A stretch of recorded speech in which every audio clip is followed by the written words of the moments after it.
hello, hello. I'm Casey. And I'm Fallon. And this is Render the Darkness. Thank you for joining us today as we're going to be going over part 2 of Alcatraz prison. All right, ghosties. Ghosties. All right. Fun fact for this episode, your brain is constantly eating itself through a process called phagocytosis in an attempt to preserve your brain matter. That is really gross. Well, your gray brain matter, I should have said. Sorry, gray brain matter. That's even grosser. Yeah. Did not help. I will heads up you here this episode, and I'm sure some of you will appreciate this. It's only about half as long as the part 1 episode was, but it's still filled with just as much fun to learn and hear information. Let's pick right up where we left off on part 1. The prison closed in 1963 and laid fairly dormant until November 20th, 1969. That is when the occupation of Alcatraz began. Ooh. Before we get into that, though, let's talk about the action that took place that led to this event. So let's step back in time to 1964. I think I mentioned it or went far enough back in the history of the island to mention it on part 1, but before the government or the military owned the island, or before it was even discovered in 1775, it was believed to be occupied by Native Americans. The Bay Area was inhabited by the Native Americans in the 1500s. There was said to be around 10,000 indigenous people in this area. Wow. I think I read they were called the Olon. I think is how you say it. If I said that wrong, I'm sorry. Ohlone. Alone. They lived between Point Sur and the San Francisco Bay. This is going to bring us to talk about the Treaty of Laramie, also known as the Sioux Treaty of 1868. This treaty was, I'm sorry, I said Sioux, it's Sow. I apologize. This treaty was made between the U.S. and the Sow. Basically, what this treaty said was that all abandoned or any federal land that was no longer in use that the indigenous people had ever previously occupied would be returned to them. Oh, good. So once the prison closed and the island was no longer being used, this inspired a group of Sikangu Lakotas led by Velva Cordier and her cousin Richard Mackenzie. They were able to obtain a copy of the treaty and make their way to the island in an attempt to declare it as Indian territory. Nice. They wanted to use the treaty as a way to get a title to the island under the idea that the Sow or So had a right to claim it. I'm not 100. Will you Google how to say that? Yes. I feel like I'm saying it Google wrong. I should have Googled it ahead of time. Nope, you're fine. I think it's Sow, but it could be Sioux. I should have Googled that. Just another testament to our newbie beginnings and our unprofessionalism. Sioux. All right, here we go. Sioux. Okay, so I'm sorry. The Sioux had a right to claim it. Thank you for looking that up. You're very welcome. This attempted takeover only lasted for 4 hours. Their claims were deemed unfounded by the Attorney General, and after this, custody of the island was given to the U.S. General Services Administration with the intention of the island potentially becoming a recreational site, which after the Department of the Interior were able to determine if they would be able to, they'd be able to use it as one. Okay. The deadline for that decision was set for December 1969. All right. Unfortunately, before that deadline was able to be reached, I don't want to say unfortunate, maybe not unfortunately, but before the deadline could be reached on November 20th, 1969, another group of indigenous people took inspiration from the events of 1964 when Belva Cordier and her cousin Richard Mackenzie and 3 others attempted to claim the land for the Indians, and at this point, another attempt was made to take over the island. This attempt is what was known as the occupation of Alcatraz. It was led by Richard Oakes and Lenata Means. This attempt would trigger what turned into a 19-month-long protest. Ooh. They wanted to use the land or the island as a cultural and educational center. They implemented the act of civil disobedience to illustrate the hardships Native Americans faced. This created mass support and caused thousands of people to migrate to the island, which you'd think was a good thing. Yeah. Unfortunately, that was way too many people for the leaders of the group to control. Once they lost control, that's when the vandalism began. They covered the buildings of the island in graffiti. They set fires that destroyed several of the buildings on the island, such as the warden's mansion and the lightkeeper's home. Federal officers were able to remove all of the Native Americans and their supporters by 1972 from the island. Shortly after that, Congress included the island as part of the Golden Gate National Recreation Area Service Unit and was open to the public in 1973. Okay. Now that we've talked about the history of the island and some of the prisoners the island housed over the years, let's talk about the paranormal side of the island. Ghosties. Ghosts. There are several ghosts said to occupy the island. Alcatraz has an interesting myth tied to it where some people believe it's actually a portal to another dimension, which absolutely lends to why so many people believe it to be occupied by otherworldly things. Okay, that makes sense. Well, that's just one reason. One of the other reasons is obviously its extensive history as a place that once housed war prisoners and some of the world's worst prisoners, and just, the island did see quite a bit of death. Yes. in its time, and that's not even including, before it was used for prison purposes. Right. There's a lot of stuff going on there, so. In fact, it's said that the Native Americans who occupied the area of the Point Sur in San Francisco Bay believed that the island was surrounded by evil spirits, and that was like way before the island was mapped, let alone used by any military or as a prison. That's why it's said that they used the island as a form of punishment for those that broke tribal law. The person would be sentenced to the island to go live amongst the evil spirits, thereby being cursed by them. Oh, wow.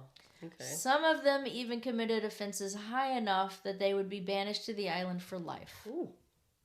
So definitely people died there before history was even being recorded about what was going on there. Supposedly, these spirits can still be seen, heard, and felt. Mm-hmm. Speaking of sounds, visitors and workers regularly report hearing. There are a lot of strange and haunting sounds throughout the island. They've reported things such as metal doors clanging, men screaming, whistling, voices, apparitions. They also claim that as you get closer to what was referred to as the dungeon area, the screams start to become more terrifying. There's also been reports that were made by the guards when it was still a functioning prison. Some of them claim to hear crying and moaning. They said they would often smell really pungent odors out of nowhere. Diamond. They also reported an entity they called the Thing roaming around the halls. It would appear with glowing eyes. Demon. I don't know if you heard me or not. Demon. There's... Sorry. Thought you were waiting for me to do it again. Because you had to pause. I won't do it again. You're fine. There's been more reports of the ghost of soldiers and old prisoners appearing suddenly. Warden Johnston once reported hearing a woman sobbing while he was doing a tour of the prison. The guests that were with him said they heard her crying too, and that the sounds were coming out of the walls of the dungeon. Ew. They all reported that the instant the crying stopped, they all felt an ice-cold wind fly by. Ooh. Speaking of Warden Johnston, one haunting or apparition was spotted at a Christmas party he was hosting at the warden's house. Some of the guards swore a man suddenly appeared before them dressed in a gray suit and a brimmed cap, and that the room suddenly became very cold and the fire that was burning in the stove went out. When that happened, the man disappeared.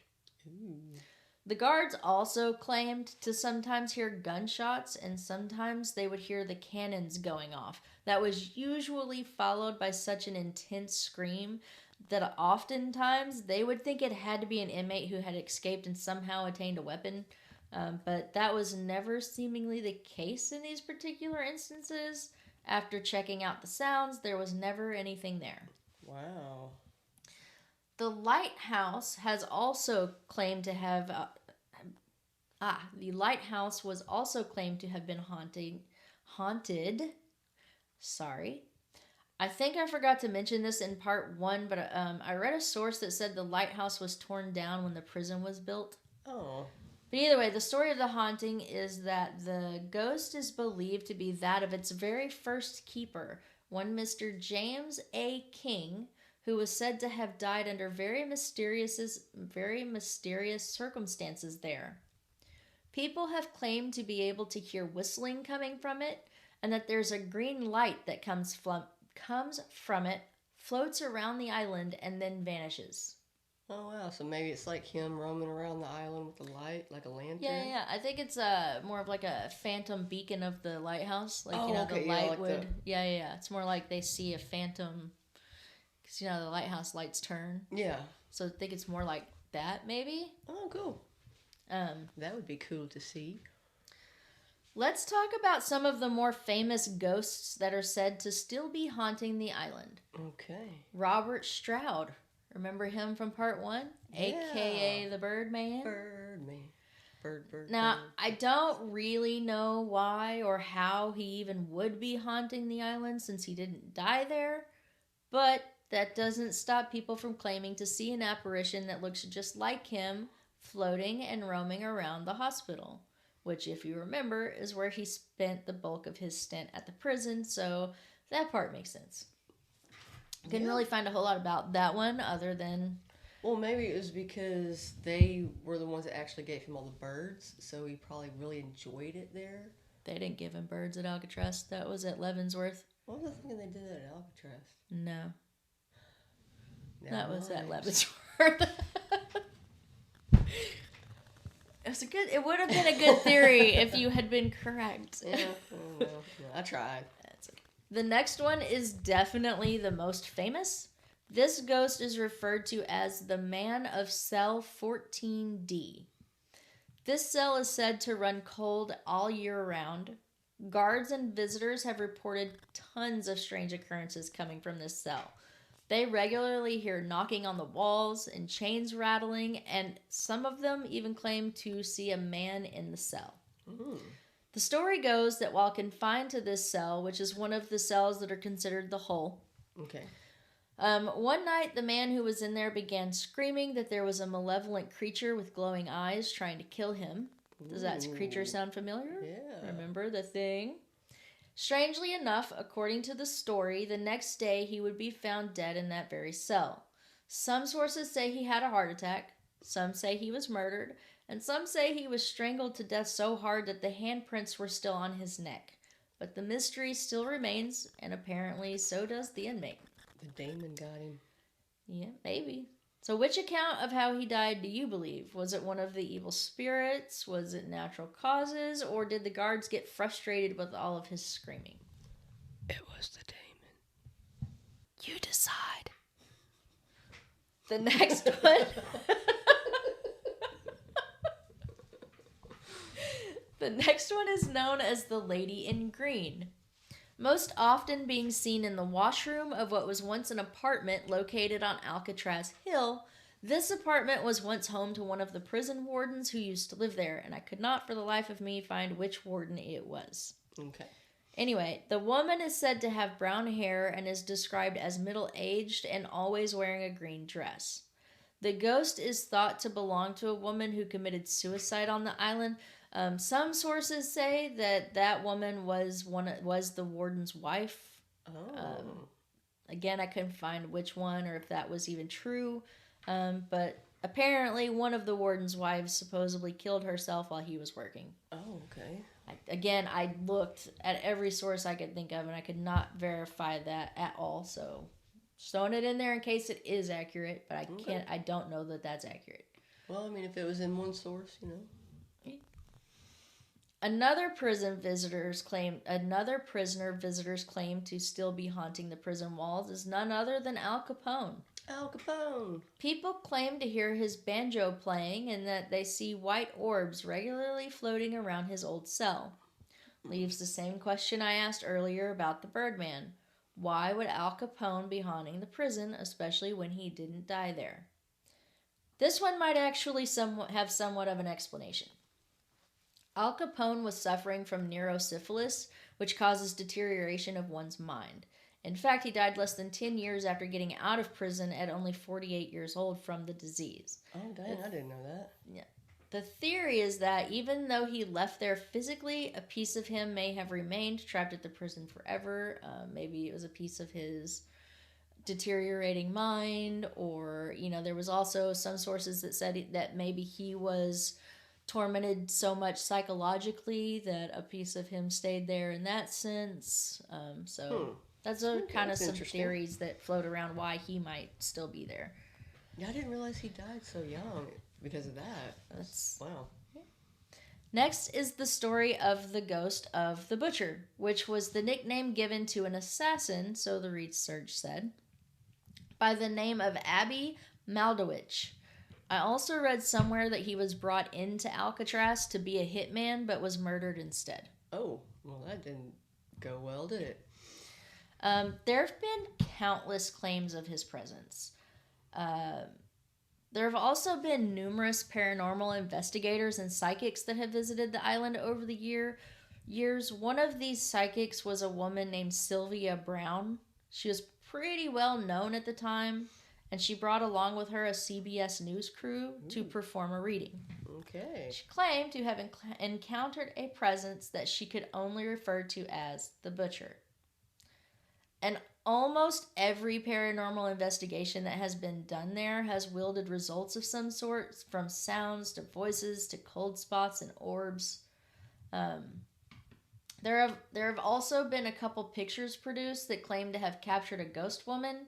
I seen one that was behind a glass window, and another visitor took a picture of a very similar woman sitting in the driver's seat of a truck. I will post the links that will take you to the images of both of those in the show notes. I also read that there have been known to be disappearances of prisoners and guests. And no, not the prisoners who disappeared trying to escape, but that there were other prisoners who would just disappear out of nowhere, leaving nothing more than a cold spot. Ooh. But then they would mysteriously reappear somewhere else later, disoriented and confused. Huh. I don't know if that's something that's actually been reported as happening, but I read it and thought it might be important to the episode, so I included it. Oh, that's interesting. Before I end this episode, let's just go over a little bit of the history of some of the recorded deaths the island has seen, not including the Native Americans who were banished because there just isn't enough recorded information about that to even guess a number. Okay. So, from 1875 to 1910, 35 soldiers and prisoners of war died. 20 from disease, 1 from murder, 5 suicides, and 9 accidental deaths. Oh, no. Since there was only 1 murder, let me just tell that story real quick. The murder was actually part of a murder-suicide. One Captain William D. Dietz shot and killed his wife, then turned the gun on himself. Oh, no. Reading about his history, that they weren't able to diagnose things back then, such as like PTSD or anything like that. Yeah. But I would say he was definitely suffering from some kind of severe PTSD. If you look him up, he lived through a lot, and he's seen some things that I can't even begin to imagine how a person would cope with. Yeah. So, sad, but that's my personal opinion, what probably happened there. As for deaths while the prison was open, there was a recorded 8 people who were killed by inmates. We discussed several of the officers who encountered this fate, but there were other inmates who died at the hands of their fellow inmates as well. Okay. 15 people who died of natural causes, and 5 that committed suicide. Believe it or not, there was actually 0 executions performed on the island. Wow. The island did have a morgue, but it did not have an execution chamber. Oh, so if you remember correctly, when I on part 1, when I talked about them getting the gas chamber, they got that at San Quentin, so that hadn't happened on the island. Okay. Yeah. 7 inmates were shot and killed by officers while attempting to escape. 2 drowned, and 5 are on the missing and presumed dead or drowned list. Okay. Also, one last myth to talk about is that when people refer to the dungeons, that it's believed that these are Spanish dungeons, but that's not true. Okay. What they are talking about is when the military had their prisons built, they built a citadel for like the most unruly prisoners to be held in, and they were kind of like underground cells. Okay. So they would be chained to windows and forced to stand for extended periods of time. Ooh. They were in total darkness and given nothing but a bucket to relieve themselves in. The most common sentence to the citadel confinement, from what I could see, was about 2 weeks at a time. And then after a while, the prisoners themselves are who started referring to them as the Spanish dungeons.